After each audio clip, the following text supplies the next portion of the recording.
হুম, কি হয়েছে? মা, তোমার আজকে তো জন্মদিন, তাই তোমার জন্য একটা শাড়ি নিয়ে এসেছি। দেখো। শাড়ি নিয়ে এসেছিস আমার জন্য? কই দেখি। এই দেখো, কত তাড়াতাড়ি মেয়েটা বড় হয়ে গেল। বাহ, শাড়িটা তো খুব সুন্দর। কত নিয়েছে? ওই 2000 টাকা নিয়েছে। কত? 2000 টাকা? তুই এক্ষুনি শাড়িটা ফেরত দিয়ে আসবি। ধর।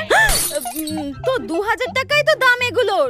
আরে মাথা মোটা কাতলা, এইসব শাড়ি বাইরে হোলসেল 200 টাকায় বিক্রি হচ্ছে। 200 টাকায় তোকে ঠকিয়ে দিয়েছে। যা ফেরত দিয়ে আয়। হ্যাঁ, নেবে না তাহলে শাড়িটা?